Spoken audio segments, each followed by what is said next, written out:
The best CFL home venue for games is an unwinnable argument, right? If you were to have some sort of bracket or a contest, because everybody's going to vote for their own team. Yeah. But I can say this with all heart. Every cell in my body will tell you that every one is great. Every one. For their own reasons. I mean, BMO's a lot better since they moved out of Rogers Centre. Mm-hmm. When I started going there with the Riders, it was Sky Dome.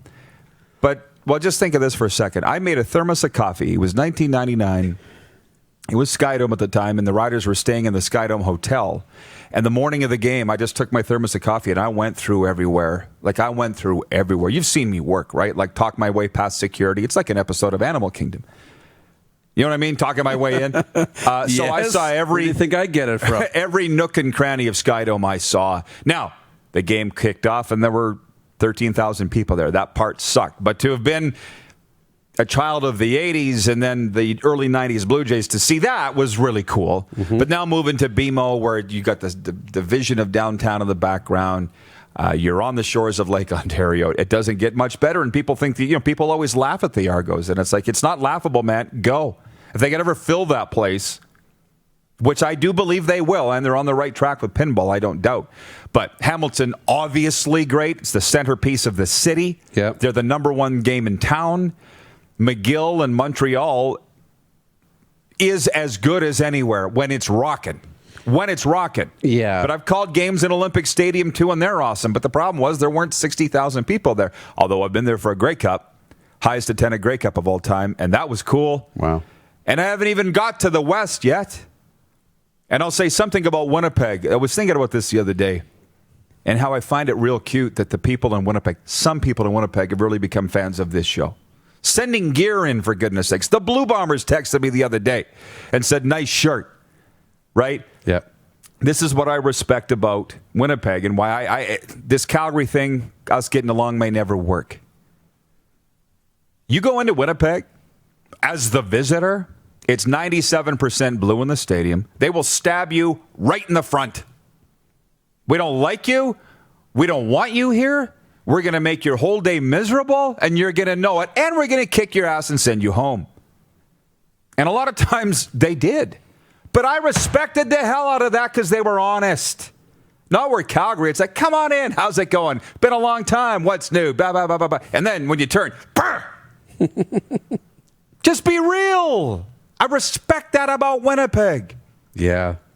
You know what you're going to get. When you know what you're going to get. You know exactly what you're going to get. It's going to be a long day. Get ready. When the ball snaps, though, and you're watching the play, you could be in any stadium.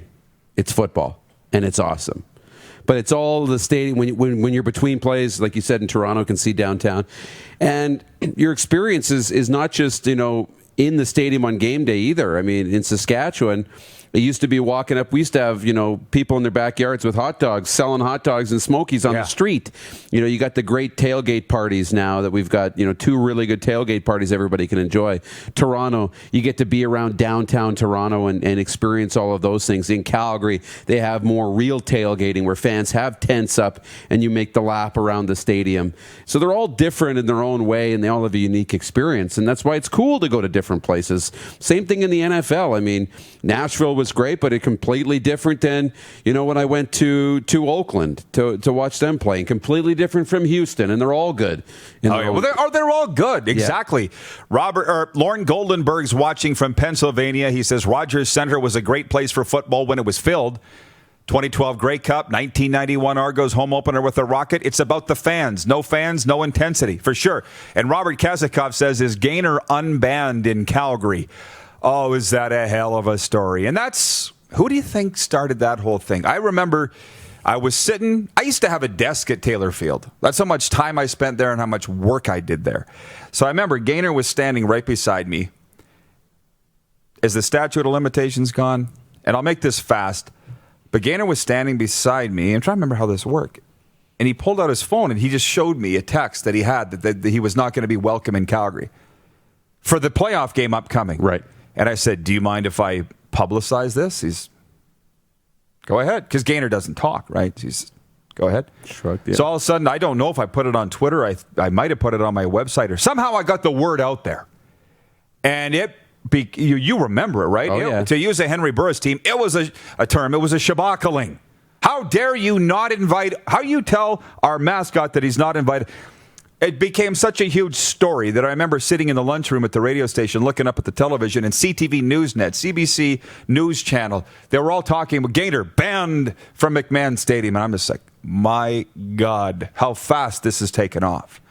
All the Rider Gaynor merchandise cleared the shelves. Everybody wanted to support Gaynor, blah, blah, blah. And I remember talking to Gaynor, and it's like he wanted to go to the game and just be standing outside looking through a crack in the stadium or rattle the doors, right? And I remember getting in so much trouble from the Riders going, why do you stir this stuff up all the time? It's been a headache for us. And I'm like, I think this is good. No, it's a pain in our ass. At the time, I think it was 05. I'd have to check the dates on. No, it was after that because Hobson was in charge. Anyways, we go to Calgary. Maybe it was 06. And we're in a SUV, and I'm with Hobson, and Jim Barker comes, and my wife was with me. Jim Hobson is in there, and Jim Barker jumps in. And before he even puts a seatbelt on, he's like, isn't this Gaynor thing great? And Jim Hobson was like, why? Right? He's like, totally distracted from the game. It's fun. And I think Hoppy started to see that side of it. But all of it was a pain for the Riders because every national news outlet wanted to talk to Gaynor and talk to the team and get a statement. And it all came from one little text from Gaynor to me. What do you think of this? Makes people want to work. I guess. Right? I know. They didn't like it. I never could figure out why they didn't like it. Anyways, next hour, Leigh Steinberg, the original super agent, the man that Jerry Maguire was patterned after. Leigh Steinberg will join us from Newport Beach, California. And Joe Wetbread of the Red Deer Rebels. We're having a lot of fun on this Thursday, as we told you we would. Canada's morning sports talk show continues after this on Facebook Live, Game Plus TV Network, Apple Podcasts, Google Play Music, Castbox, Stitcher, iHeartRadio, Spotify, and listen live at rodpeterson.com. Hey, Rod Squad, now you can join the team with your very own RP Show gear. Head to rodpetersonshop.com and get yours today while supplies last. It's just like we wear on the show, official RP Show gear at rodpetersonshop.com.